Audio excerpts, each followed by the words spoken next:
بسم اللہ الرحمن الرحیم۔ السلام علیکم۔ اسلامک لائبریری آفیشیل میں آپ کو خوش آمدید کہتی ہوں۔ ارشاد باری تعالیٰ ہے، پھر جب ہم نے ان کے لیے موت کا حکم صادر کر دیا تو کسی چیز سے ان کا مرنا معلوم نہ ہوا مگر گھن کے کیڑے سے جو ان کا عصا کھاتا رہا۔ جب عصا گر پڑا تب جنوں کو معلوم ہوا اور کہنے لگے کہ اگر وہ غیب جانتے ہوتے تو ذلت کی تکلیف میں نہ رہتے۔ حضرت ابن عباس رضی اللہ عنہما فرماتے ہیں، حضرت سلیمان علیہ السلام کی وفات کے بعد گھن کا کیڑا 1 سال تک ان کے عصا کو کھاتا رہا، تب آپ کا جسم مبارک گرا۔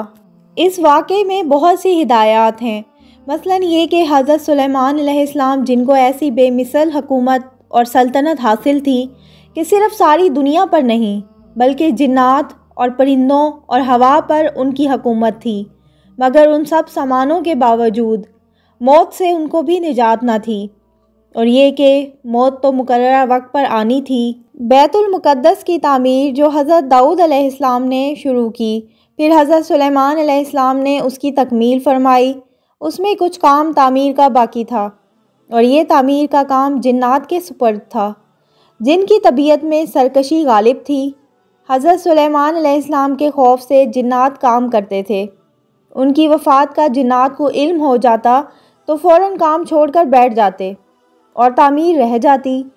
اس کا انتظام حضرت سلیمان علیہ السلام نے یہ کیا کہ جب موت کا وقت آیا تو موت کی تیاری کر کے اپنے محراب میں داخل ہو گئے، جو شفاف شیشے سے بنی ہوئی تھی، باہر سے اندر کی سب چیزیں نظر آتی تھیں، اور اپنے معمول کے مطابق عبادت کے لیے ایک سہارا لے کر کھڑے ہو گئے کہ روح پرواز کرنے کے بعد بھی جسم اس عصا کے سہارے اپنی جگہ جمع رہے۔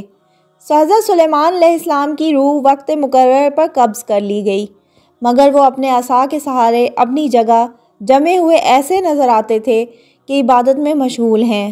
جنات کی یہ مجال نہ تھی کہ پاس آ کر دیکھ سکتے، وہ حضرت سلیمان علیہ السلام کو زندہ سمجھ کر کام میں مشغول رہے، یہاں تک کہ سال بھر گزر گیا اور تعمیر بیت المقدس کا بقیہ کام بھی پورا ہو گیا۔ تو اللہ تعالیٰ نے گھن کے کیڑے کو، جس کو فارسی میں دیوک اور اردو میں دیمک کہا جاتا ہے، اور قرآن کریم میں اس کو دابۃ الارض کے نام سے موسوم کیا ہے، عصائے سلیمانی پر مسلط کر دیا۔ دیمک نے عصا کی لکڑی کو اندر سے کھا کر کمزور کر دیا۔ عصا کا سہارا جب ختم ہوا تو سلیمان علیہ السلام گر گئے۔ اس وقت جنات کو ان کی موت کی خبر دی گئی۔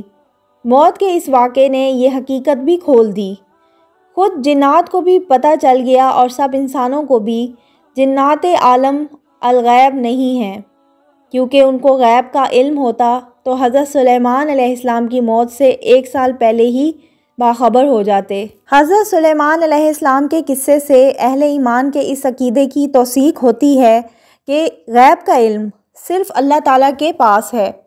غیب کا علم کا دعویٰ کرنے والے جن، جوتشی، لٹیرے پیر، کالے علم کی کاٹ کے ماہرین اپنے دعووں میں جھوٹے اور دھوکے باز ہیں۔ حضرت سلیمان علیہ السلام کے دور میں جن غیب کے علم کے دعوے دار بن گئے تھے، مگر انہیں حضرت سلیمان علیہ السلام کی وفات کی خبر کے بڑے عرصے کے بعد معلوم ہوا۔ وہ اس عرصے میں حسب سابق اپنے فرائض ادا کرتے رہے اور حضرت سلیمان علیہ السلام کے ڈر سے ذرہ بھر بھی کوتاہی سے ڈرتے تھے۔ اگر انہیں علم غیب ہوتا تو وہ طویل عرصے تک محنت و مشقت میں مبتلا نہ رہتے۔ حضرت سلیمان علیہ السلام کے قصے سے اللہ تعالیٰ کا شکر کرنے کا درس ملتا ہے۔ شکر نئی نعمتوں کے حصول اور پرانی نعمتوں کی بقا اور دوام کے حصول کا ذریعہ ہے۔ ارشاد باری تعالیٰ ہے، اور جب تمہارے پروردگار نے تمہیں آگاہ کر دیا کہ اگر تم شکر گزاری کرو گے تو بے شک میں تمہیں زیادہ دوں گا۔ اللہ تعالیٰ نے سلیمان علیہ السلام کو نبوت و بادشاہی سے سرفراز کیا۔